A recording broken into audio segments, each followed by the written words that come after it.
Welcome to the Proceedings podcast. I'm Bill Hamlet, the editor-in-chief of Proceedings at the U.S. Naval Institute. Today is Friday, 14th of February. Happy Valentine's Day, everybody. It's great to have you on board, as always. This episode is brought to you by the members of the Naval Institute since 1873. The members have been the foundation of everything we do, supporting the open forum of Proceedings. And in addition to Proceedings, our members receive the USNI News C-Scroll newsletter, which is a weekly member-only newsletter, just celebrated its first year in production. They also receive discounts on Naval Institute press books and Naval History magazine, an invitation to member-only events. If you're already a member, thank you. And if you're not one yet, you can join today by going to usni.org/join. Very easy. My guest today is the former Chief of Naval Operations, Admiral John Richardson. He's also the author of one of the shipbuilding articles in the February issue of Proceedings. His article is titled, "The Future is Here, Thoughts on Warship Design and Acquisition." Admiral, welcome to the show. Bill, it's great to be here. Happy Valentine's Day to you and to all, within earshot. It's a real honor to be on the podcast with you. Yeah, nothing says Valentine's Day and romance like talking about shipbuilding. Exactly. Be mine. Sir, before we dive into your article, some of our audience members who maybe joined the Navy in the last, 5-6 years and aren't familiar with your Navy career, just recap just a little bit. You're a Naval Academy graduate, class of '82, and a submariner. Yep. Don't need to rehash your whole career, but were there tours when your career intersected specifically with shipbuilding and with shipyards? Yeah. Thanks, Bill. And my time in the Navy actually began before I went to the Naval Academy. My dad is a naval officer, a submariner as well. And so, we kind of have that ethic built into our family fabric from the very start. And as you said, I graduated in '82. I joined the submarine force. If many of your listeners will recall that—that's sort of, the sporty time of the Cold War. And at that time, if you wanted to really be at the front lines of that conflict, if you will, the submarine force was one of those places you could go and do that. So happy to join that team, and had a great submarine career. The Navy took really good care of me too, in many ways, giving me a MIT education, and then also some time at the National War College. I was privileged to serve as the Navy aide to the President of the United States. And so that was an education that is priceless. Which president was that, sir? That was President Clinton during the re-election campaign. Yep. And so, and then, I think that every sailor, really, if you spend a fair amount of time in ships or submarines, you're going to spend your time in the shipyard. But where I really got sort of systemically interested in shipbuilding and shipyards was on my 3-star job when I was the commander of the submarine force and ComSubLant, and then went from that job to Naval Reactors, which has a big influence on the shipyards. Sure. And then as the chief of naval operations, now not only the nuclear Navy, but all of the destroyers and frigates and everything that we're building at that point, the littoral combat ships, Zumwalt class, et cetera. So you get involved.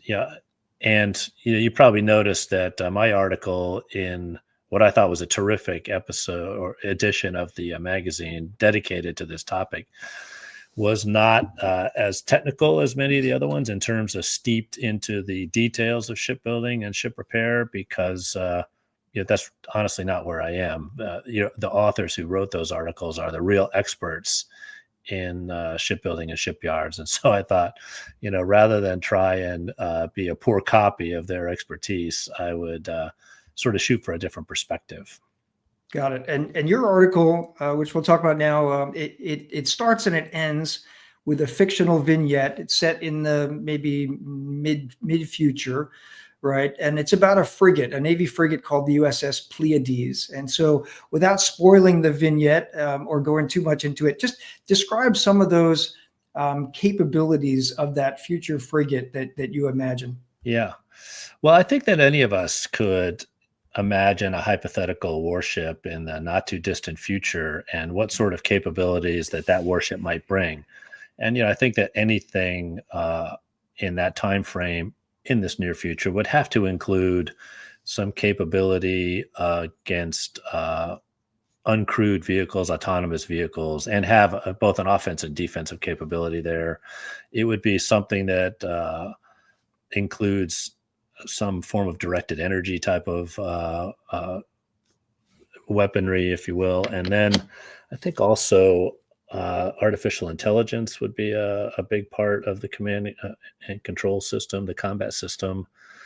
And but mostly what I wanted to do, Bill, was sort of by virtue of using that vignette and the conclusions that I drove from that, I wanted to capture this idea of sort of really rapid learning, right? And I think that's going to be the characteristic of future warships, is that whether it's the platform, the systems, or the software that drives those systems, that we learn as quickly as possible, both at the pointy end of the spear where they're going to be implemented, they can be incorporated and fit in and updated as quickly as possible, but also where they're dreamt up and born at the very beginning of the design and build process and the acquisition system that needs to support it.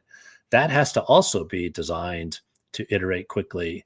And so that's what I was trying to capture with the vignette, is that, besides just being a narrative hook, hopefully capture people's interests. Yep. Would show kind of the pointy end of those capabilities. And then, the other parts of the article talk about sort of the germination at the beginning of those capabilities. Yeah, I'll note that we were out at West, our big annual conference in San Diego. Congratulations, by the way. I heard that was absolutely fabulous. The best ever. Most attendees ever. We were more than 10,000 people actually printed badges, and we're there on the floor. During the 3-star, the warfare commanders, the Air Boss, SWO Boss, SEAL Boss, etc.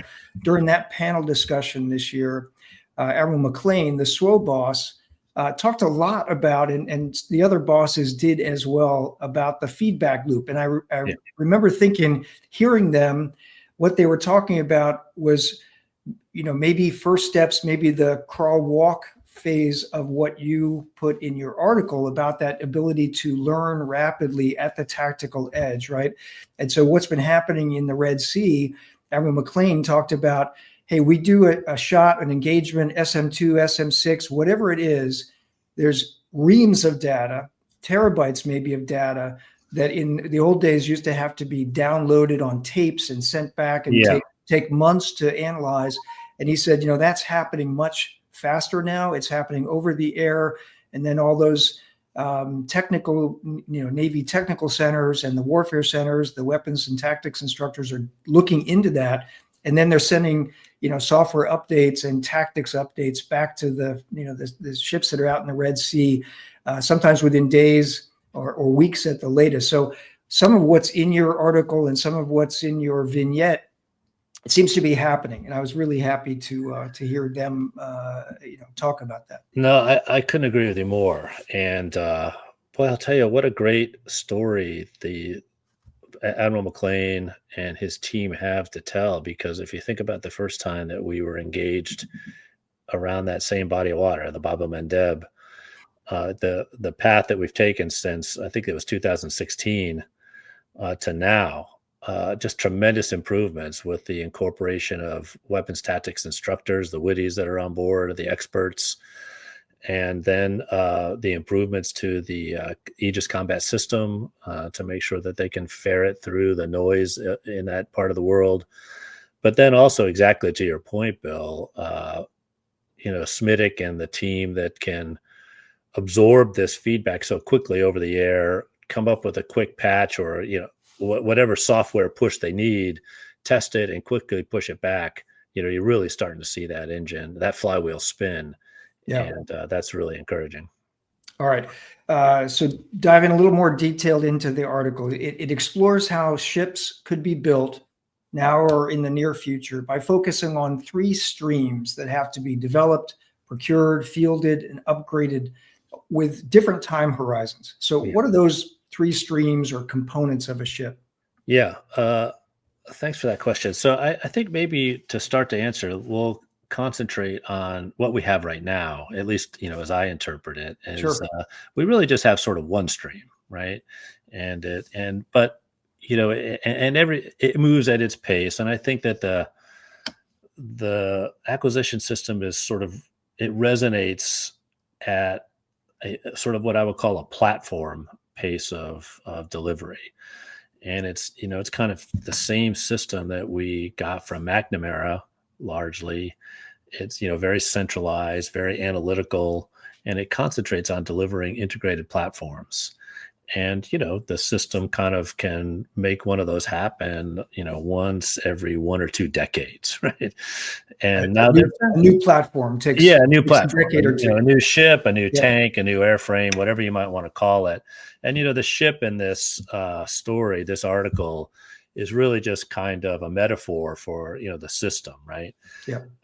And because a ship is so complicated, it can really illustrate all the different facets of what we need to talk about. So, they've got this system that's sort of tuned to deliver platforms. There have been some add-on things that have helped on the margins to deliver capability faster, but it really is sort of marginal. It's not a fundamental part of the system. And of course, when you're buying, systems that are microprocessor based, or when you're buying software, you know, buying that and supporting it is just sort of fundamentally different than buying a platform, right? It Sure. moves so much quicker.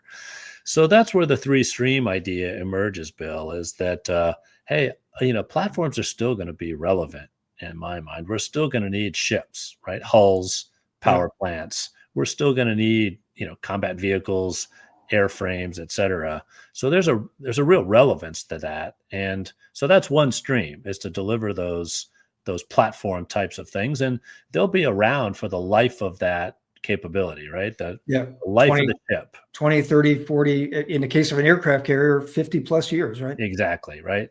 Now, an aircraft carrier gets a major reset at midlife, but anyway, Yeah. um, so respectful that we're going to still need those going forward in our Navy. But, those things are more and more just the trucks that carry the real fighting capacity of the ship. And so, what I mean by that is that you've got these computer driven systems that are your combat system. They drive your sensors, they drive your weapons, they drive, just about everything now. And those, refresh at kind of Moore's law pace, right? Where they double in power every 3-5 years or so, right? And so, um, we've got that's a separate stream, if you will. The rules and pace of that stream are so radically different than the decadal pace of a platform that it almost defines its own rule set, right? Yeah. And then on top of that, sort of the new thing is sort of DevSecOps, or it's this kind of constant software uh, push. And I think we still need to continue to drive ourselves to think of software differently. It's not a back office type of enabling capability. The software in these systems actually delivers true combat capability and can make a real difference. And of course, that pace of software, as people like Admiral O'Connor will tell you, that moves at just as fast as you can code it, test it, and push it, right? Right. And so that's another time constant altogether. So you've got these three streams moving separately, but in a harmonized fashion, so that when you want to bring all of that together on something like a warship, then you've got this. This is a real fundamental role of NAVC and the government, is to make sure that when it's time to design and build an article, a ship, that these three things come together, and they deliver the ship. But that's not the end of it, right? Now you deploy this ship, and it's got to operate, and it still has to learn while it's operating. So if you think about that platform stream, okay, that hull isn't going to change a lot. That's sort of life of the ship, as we've said. But the systems, let's think about a design criteria where those systems can be swapped out in sort of a week in port, right? And not even a maintenance availability. And so now, the naval architects and the system designers have to be concentrating on what are the mechanical and electrical interfaces that would allow those types of quick change outs to happen so that the ship can now stay relevant and capable throughout its lifetime, right? And so every time it pulls into port, potentially it gets an upgrade and leaves that port more capable than when it pulled in, even if it's only for a short period of time. And then on top of that, now you've got this software, and that you described sort of what they're learning in the Red Sea is that they see a particular signal or a particular threat capability. They want to optimize their ability to counter that. Well, a lot of that ability is in software, right? Recognizing the signals they receive, updating the sensor and weapon systems. And so, that flows back at the speed of light, literally gets analyzed, updated, and pushed back out. And that allows the ship to improve, not only during a short port call, but actually at sea while deployed, right? It can. And so now you've really it's a new way of thinking about combat capability at sea. Whereas before we were launching this integrated platform and its capability would sort of slowly become less over time. It would degrade over time due to material concerns and the rest of the world moving on, et cetera. Now you've actually got a system that over the life of the ship, even at sea, that platform can become more capable in real time. And of course, the article tried to make clear that what one ship learns in terms of a lesson, that lesson gets learned by the entire fleet because you push it out not only to the platform, of interest, but everybody else, right? And so you've got this just tremendous pace of learning across the fleet and tremendous improvement of capability. I'm reminded two things. One, in your article, you make the point that we all have these, right? And Yeah. we get pushed new software. I mean, if it's not every night, it's at least once a week, right? And it upgrades with new security capabilities, new ways of processing information, so it's faster, et cetera. Yeah. And that's part of what you're talking about. I'm also reminded of your predecessor, Admiral Greenert. I think it was around 2014. He wrote a Proceedings article which was titled "Payloads Over Platforms." Right.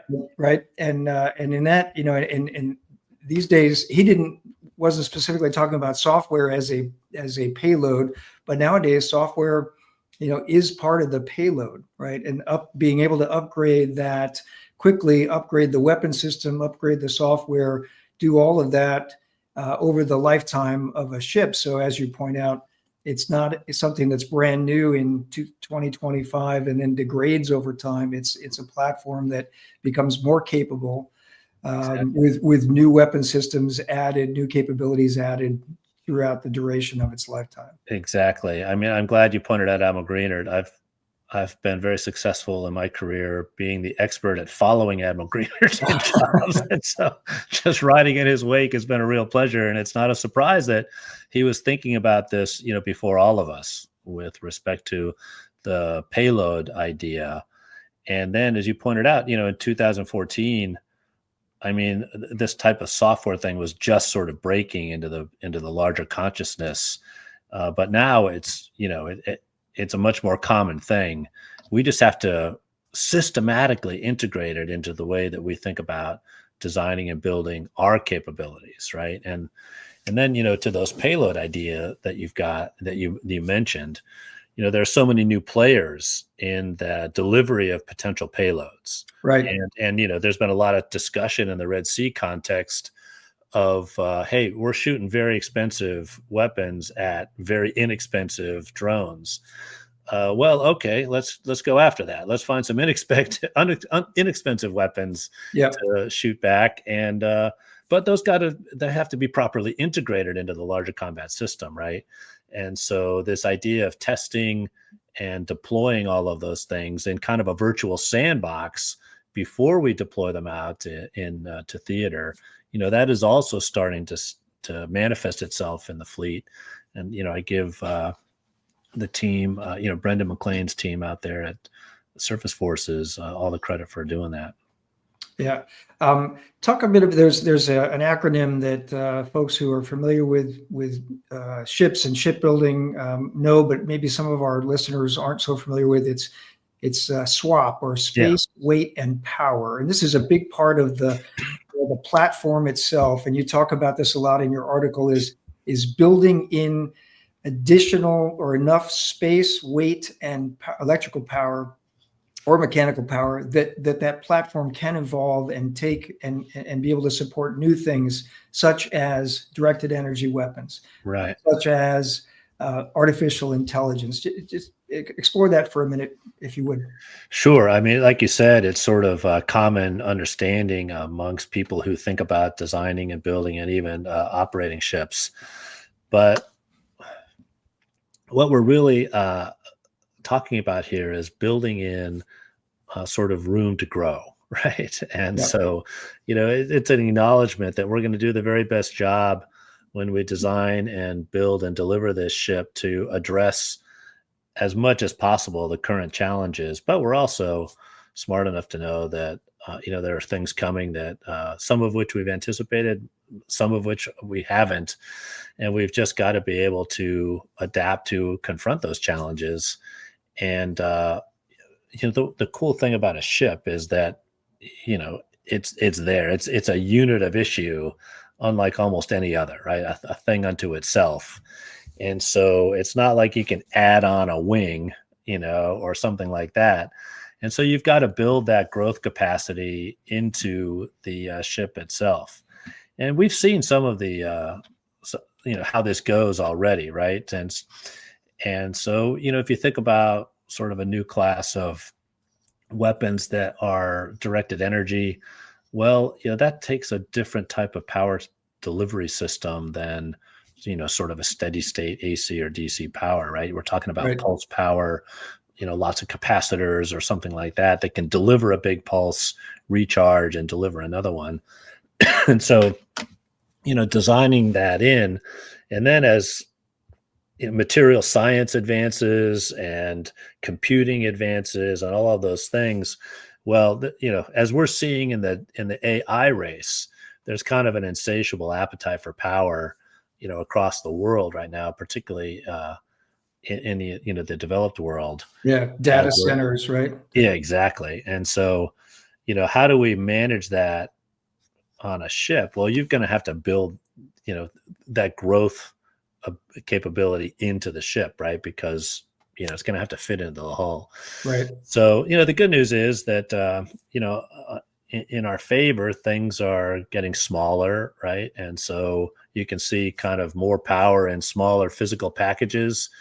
But I would say that we could probably confidently predict that the power demands are going to grow. So let's make sure that we've built in power. Computing demands, that's part of that system stream that we're talking about. We're going to be able to swap those out quickly. And so we want to make sure that we've got enough kind of swap, if you will, to do that. And then, what we experienced in the submarine force as we started to do this is that even things, hull mechanical and electrical, HM&E type of concerns, cooling, right? Well, you got to have enough cooling capacity to cool all this down. And so, you want to design that type of margin in so that as these new capabilities come over the horizon and become real, that we can accommodate them and plug them in.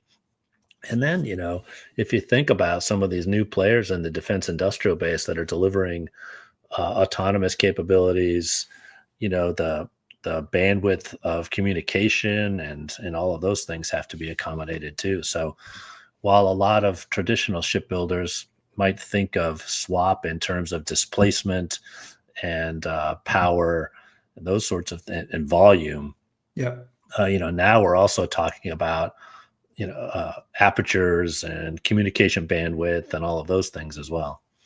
Yeah, yeah.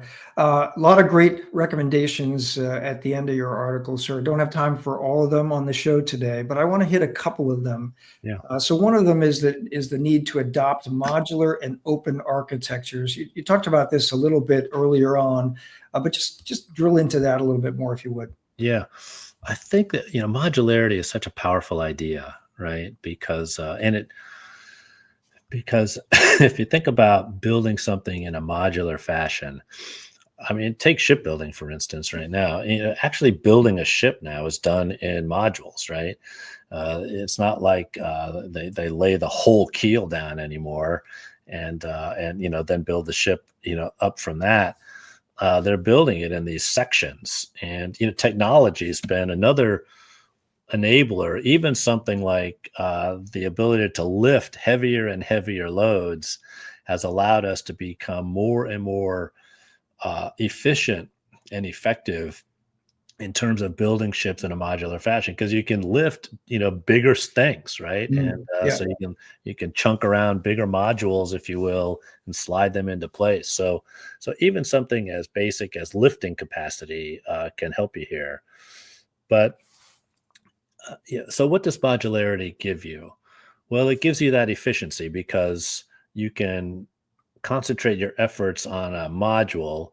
Even something from a design standpoint, uh you can there are boundaries, right? And so it allows you to update, innovate, experiment, uh prototype things inside that module, so that, if you will, that module kind of advances as quickly as it can on its own without too much affecting its adjacent modules, if you will, right? And Yeah. so again, it gets you into this rapid learning potential as well.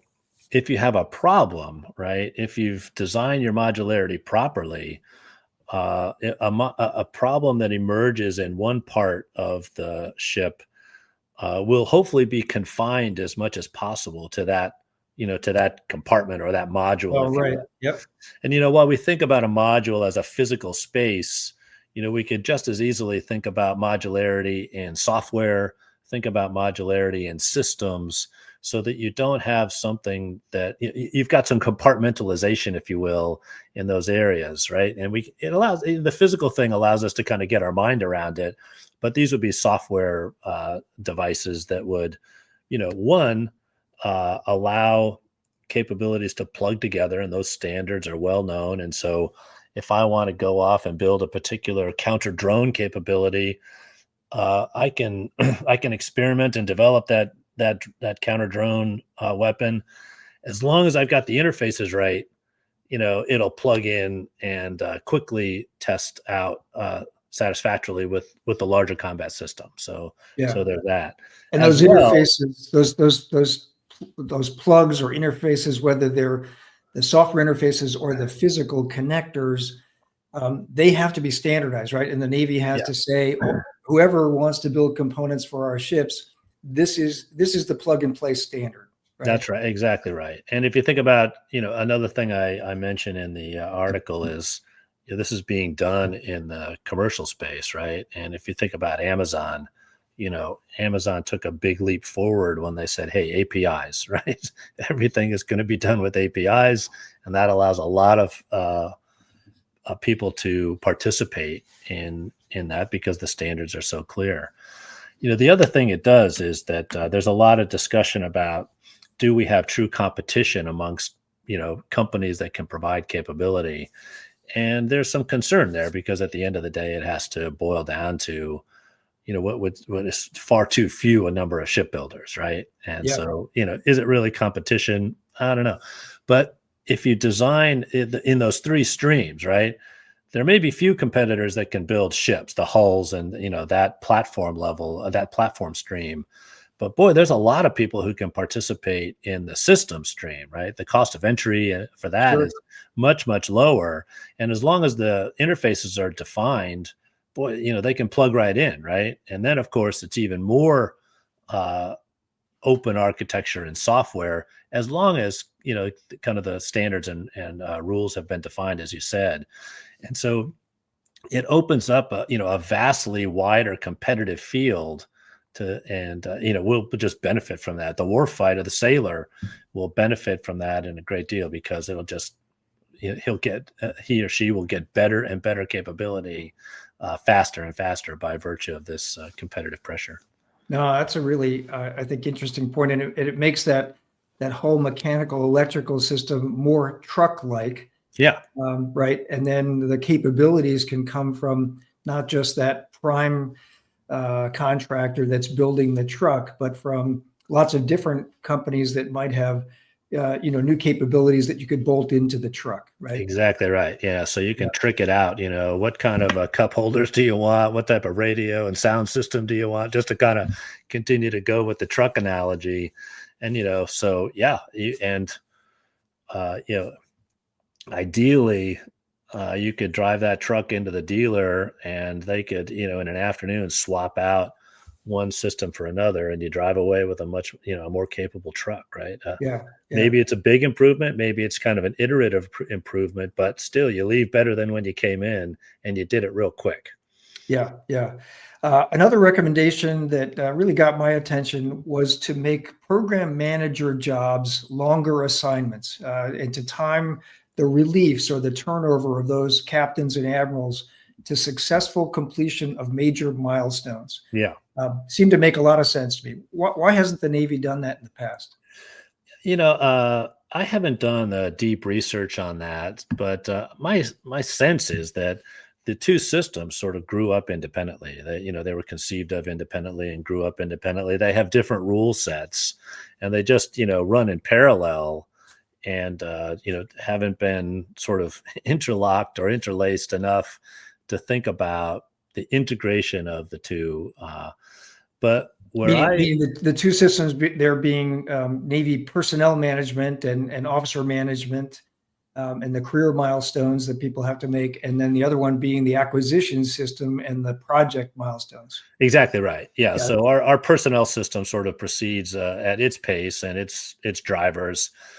These programs, they proceed at its pace and its drivers, yeah, and ne'er the two shall meet, right? And so what is the consequence of that is it's very, very difficult to really assign accountability when the to a leader, when those two processes are decoupled, right? And so, you have a program manager, or a NAVSEA commander, whatever it is.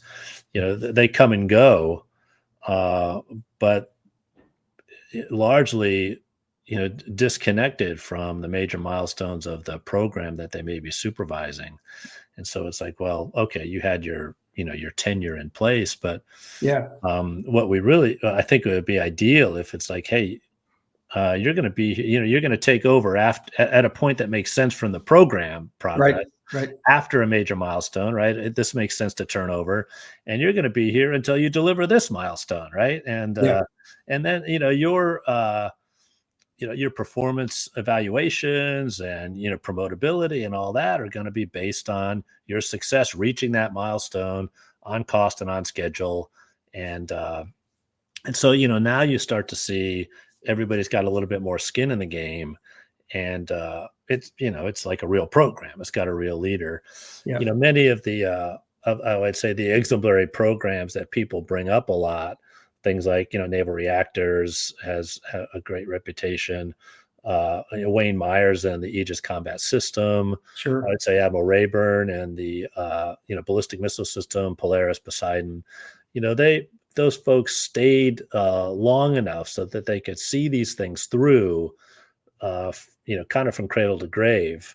I don't know that you need to stay around as long as those folks did, but the tenure of your leadership should be linked to the progress of the program, rather than just sort of an arbitrary time hack.